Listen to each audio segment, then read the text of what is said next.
Bismillahirrahmanirrahim. Welcome to lecture number 23. Testing of hypothesis about difference of population mean mu1 minus mu2 independent sample t-test equal variances.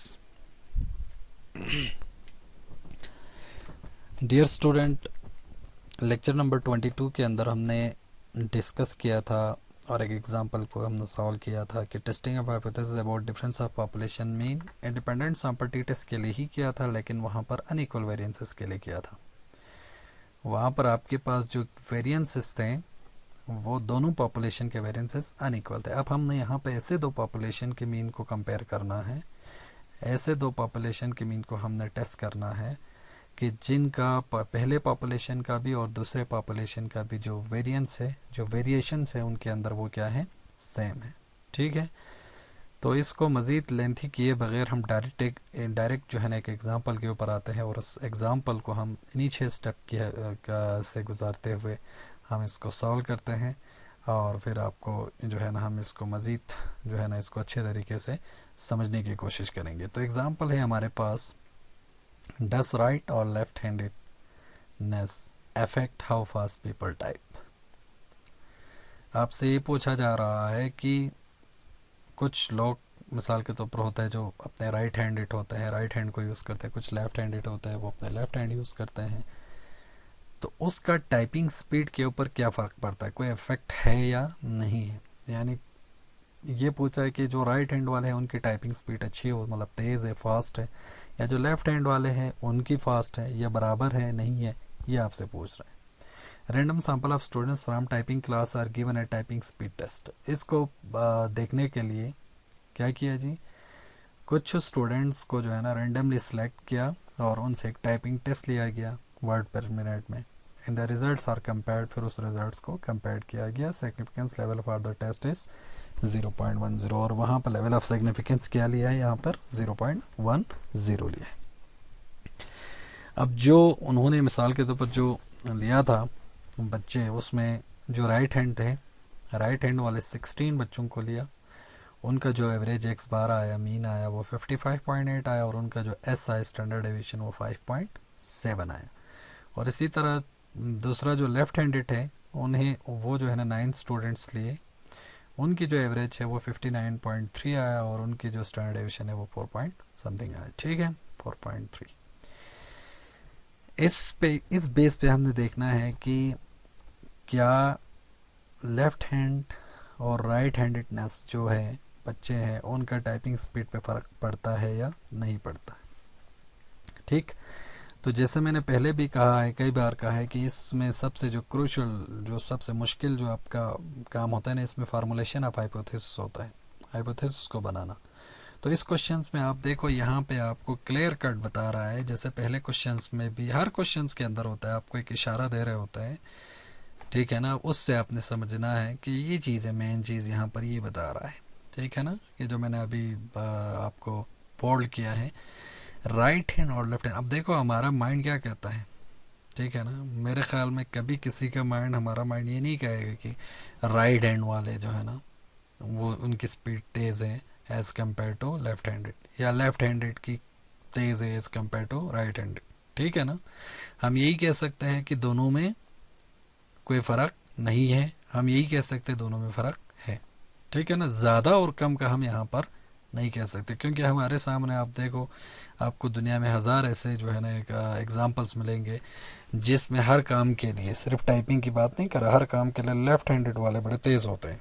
और बहुत सारे ऐसे example भी आपको मिलेंगे जिसमें राइट हैंडेड जो लोग हैं वो बहुत तेज़ होते हैं। इवन टाइपिंग के अंदर भी आप देखें तो आपको ऐसे बहुत सारे लेफ्ट हैंडेड मिलेंगे जिनकी टाइपिंग बहुत अच्छी है, और ऐसे राइट हैंडेड भी मिलेंगे उनकी भी जो टाइपिंग है वो बहुत अच्छे हैं। तो इसमें आप देखो यहाँ पे 1 टेल बन रहा है, ये 2 टेल बन रहा है, लेस और ग्रेटर का कोई कंसेप्ट कहीं पे आ रहा है, ये नॉट इक्वल का आ रहा है, तो वो आपके सामने। फॉर्मुलेशन ऑफ हाइपोथेसिस आते हैं because you are looking for a difference between the group in other direction, right handed faster than left और वाइस वर्सा। ठीक है ना, हम यहाँ पर ये देख रहे हैं कि इन दोनों में हम डिफरेंस देख रहे हैं, दोनों ग्रुप्स के अंदर लेफ्ट हैंडेड और डायरेक्ट राइट हैंडेड में हम ये देख रहे हैं कि राइट हैंडेड वाला फास्टर है लेफ्ट से, या लेफ्ट हैंडेड वाला फास्टर है राइट से, दोनों हो सकता है। तो इसका मतलब यहाँ पर this is a two tail test. ठीक है, μ1 माइनस μ2 इज इक्वल टू 0, उन दोनों में कोई फर्क नहीं है, तो there is no significance difference between these two groups, और μ1 minus μ2 is not equal to 0, कोई ना कोई फर्क है। या राइट हैंड वाला फास्ट है एज कम्पेयर टू लेफ्ट, या लेफ्ट हैंड वाला फास्ट है एज कम्पेयर टू राइट, हमें नहीं मालूम कौन सा वाला है, तो हम इसको टेस्ट करेंगे। और लेवल ऑफ सिग्निफिकेंस 0.10 क्वेश्चन में गिवन है। ठीक है, आगे बढ़ते हैं। टेस्ट स्टेटिस्टिक देखें जी, आप यहाँ पर आपका जो पॉपुलेशन है इसमें इनमें कोई वेरिएशंस नहीं है। मिसाल के तौर पर आप जो टाइपिंग स्पीड के लिए जो 16 बच्चे लिए हैं जो राइट हैंडेड वाले हैं, सारे का सारा राइट हैंड है, तो कोई वेरिएशन इसमें नहीं है। हमारा यहाँ पर मेन मकसद क्या है, हमारा जो मेन मकसद है, अब मिसाल तो जैसे राइट हैंड के साथ लेफ्ट हैंड भी शामिल हो जाते तो इसमें वेरिएशन आ जाता। ठीक है ना, अभी ये 16 के 16 जितने भी बच्चे हैं वो सारे क्या है, एक ही जिस्म के दो पाँव जैसे हैं, मतलब दोनों बराबर होता है ना, कोई फ़र्क इनमें नहीं है, सेम टू सेम है। और दूसरा जो है 9 बच्चे हैं वो भी क्या है, लेफ्ट वाले, वो सारे के सारे लेफ्ट है, तो वो भी एक ही जिस्म के जो है ना दो हाथ की तरह है, दोनों हाथों की तरह है, जिनका हाइट वेट लेंथ ये वो सारी चीज़ें आप देख ले वो इक्वल है, बराबर है। ठीक, तो इसमें भी कोई वेरिएशन नहीं है, जितनी वेरिएशन इसमें है उतनी सेम वेरिएशन इनके अंदर भी। ठीक है, वेरिएशंस कब आता है, देखो अगर इस 16 के अंदर ऐसा भी होता, मिसाल के तौर पर एक राइट हैंडेड भी है, एक लेफ्ट हैंडेड भी है, और एक का हाथ है एक का हाथ नहीं है, वैसा भी कुछ है, तो उनकी जो टाइपिंग होता है उसमें वेरिएशंस आ जाता। अभी इनके अंदर जो है ना आपस में इनकी जो वेरिएशन है वो सबका सेम है। इसका जो इस पूरे जितने भी आपके पॉपुलेशन के अंदर राइट हैंड वाले होंगे उन सब के, यानी राइट हैंडेड जो टाइपिंग वाले होंगे, जितने जो भी बच्चे आप जिस एज के या जिस ग्रुप्स के लिए है, उन सारे ग्रुप्स के आपस में जो वेरिएशन है वो सेम होंगे। ठीक है, और जिस तरह इनके सेम है उसी तरह इनके भी सेम होंगे। ठीक है ना, तो इसलिए ये आपस में इनकी जो है ना इसका भी जो वेरिएंस है और इसका जो वेरिएंस है वो तकरीबन सेम है। ठीक है, तो इसलिए यहाँ पे हमने इक्वल वेरिएंस का हमने कंसेप्ट लिया है। ठीक, वेरिएशंस दोनों के अंदर इक्वल आते हैं। मिसाल तौर पर आप ये इसको ये कह सकते हैं कि इसमें सारे वैल्यूज़ जो है ना 1 1 1 1 1 है, इस पे सारे वैल्यूज़ 2 2 2 2 2 2। ठीक है ना, तो इसका मतलब 1 1 1 1 का भी वेरिएंस और 2 2 2 2 का भी वेरिएंस, दोनों का 0 वेरिएशंस हो गया, तो वेरिएंस सेम हो गया। ये भी सारे राइट हैंड वाले 16 हैं। ठीक है, सारे के सारे राइट हैंड हो गया, और ये सारे का सारा लेफ्ट हो गया, सेम हो गया ना, 9 के 9 हैंड, लेफ्ट हैंड 9 1 1 1 1 1।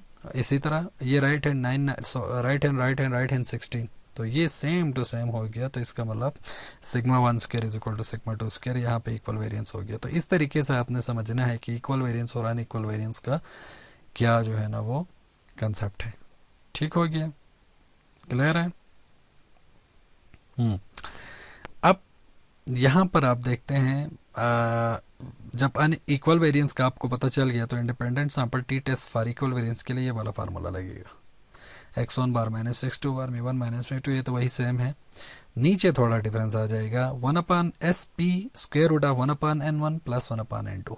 अब देखो पहले में फार्मूले के अंदर इस 1 की जगह क्या आता था, S1 स्क्वायर यानी पहले के वेरिएंस, और यहाँ पे आता था S2 स्क्वायर दूसरे के वेरिएंस। अभी इधर से ये S1 और S2 दोनों सेम हो गया, क्योंकि वेरिएंस सेम है ना, सेम इक्वल वेरिएंस है, तो ये दोनों आपस में इक्वल हो गया, बराबर हो गया, तो इसको हमने बाहर निकाला कॉमन यहाँ पे, तो वो एस स्क्वायर से रूट के साथ कट के बाहर निकल गया, रूट हट गया, तो यहाँ पर ये एस पी बन गया। और ये पी का मतलब है पूल्ड, POOL पूल्ड वेरिएंस है ना, दोनों वेरिएंस को हमने कंबाइन किया, इकट्ठा किया, पूल्ड किया, तो ये आपके पास एस पी बन गया। ठीक है, हमने दोनों वेरिएंस जब सेम था, एक ही है, तो हम बाहर निकाल सकते हैं, तो इसलिए ये 1/n1 और 1/n2 हो गया। और ये एस पी जो है ना आपके पास क्या बन गया, ये एस पी स्क्वायर का फार्मूला है, इस पे आप रूट लगा देंगे, तो इस पूरे के ऊपर रूट लगाएंगे तो एस पी बन जाएगा n1 minus 1 S1 square plus n2 minus 1 S2 square divide by n1 plus n2 minus 2। ठीक हो गया। तो वो सारे इन्फॉर्मेशन जो यहाँ पे हमें क्वेश्चन के अंदर गिवन था, यहाँ पर ये आपके पास n1 16 है, n2 9 है, x1 बार 55.8 है, x2 बार 59.3 है, ये s1 है और ये s2 है। इन सब को उठा के हमने पहले sp में पुट किया, sp स्क्वायर में पुट कर दिया, ठीक है। फिर इसका रूट लेंगे, फिर उसको हमने यहाँ पे t में पुट कर दिया, तो इधर पुट कर दिया, तो आपके पास ये आंसर आ रहा है जी -1.598। ठीक। उसके बाद अगला स्टेप फिर वही सेम है। देखो जी क्रिटिकल रीजन आता है अब चौथे पे, पांचवें पे। क्रिटिकल रीजन जैसे कि आपको पहले भी कहा था, बहुत ही जो है ना इम्पोर्टेंट इसका है। ये H1 को देख के हम बनाते होते हैं। तो H1 हमारे पास देखो क्वेश्चन में क्या था, H1 क्या है, μ1 minus μ2 is not equal to 0। Not equal to 0 का मतलब टू टेल टेस्ट, ठीक है।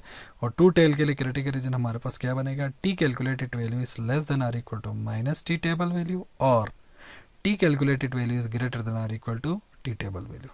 यानी इसमें जो क्रिटिकल रीजन है वो दो साइड पे, दोनों टेल के ऊपर क्रिटिकल रीजन आ जाएंगे, लेफ्ट टेल के ऊपर भी, राइट टेल के ऊपर भी।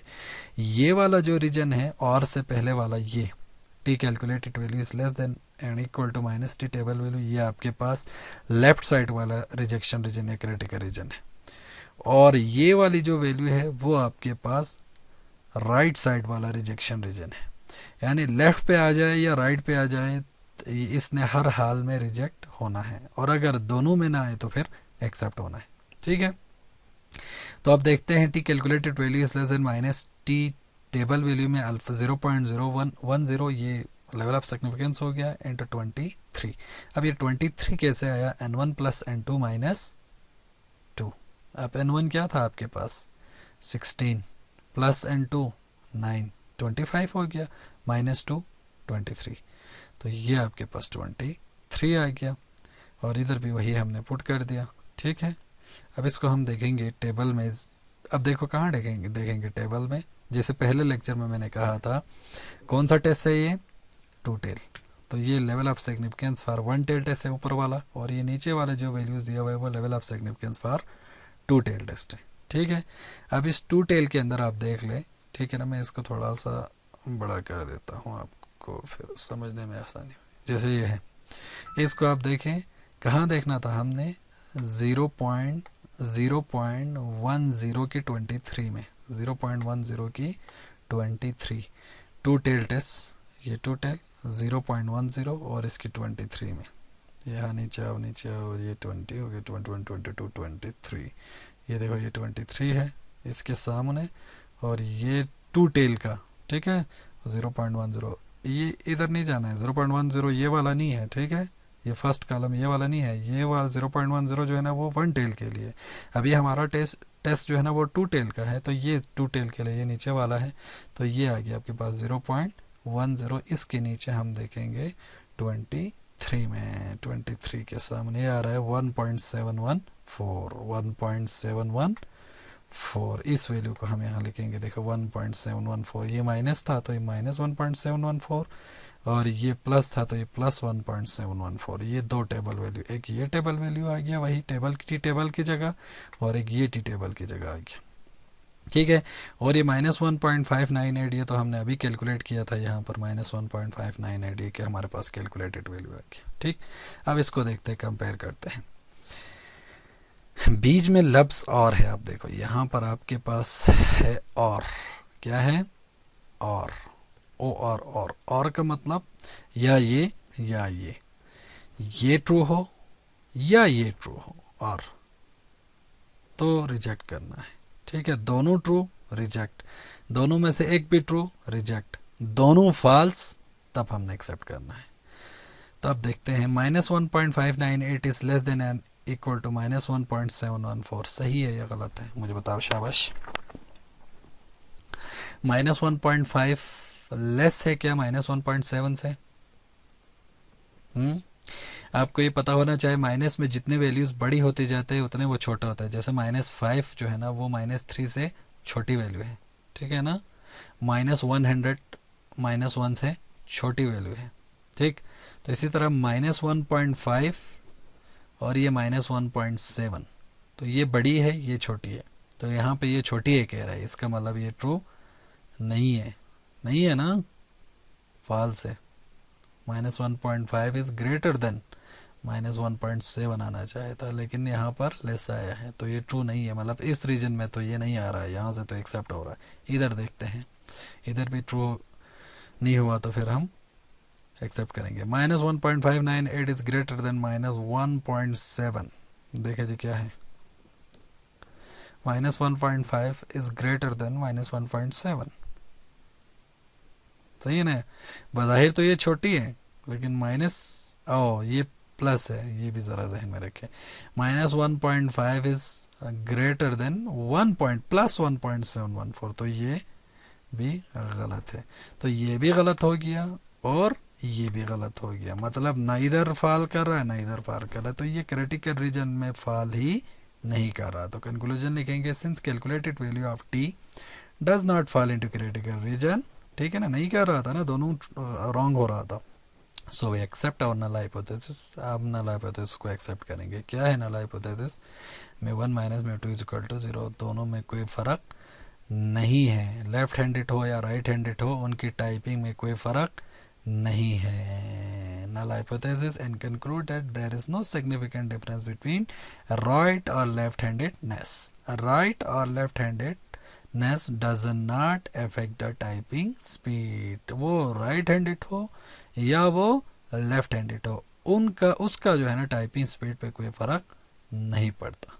ठीक है, यहीं पे जो है ना लेक्चर ख़त्म होता है। मुझे उम्मीद है आपका जो है ना कंसेप्ट क्लियर हो गया होगा। फिर भी कोई क्वेश्चन कोई क्वेरी है तो एज़ यूजुअल आप जो है ना पूछ सकते हैं। Thank you very much.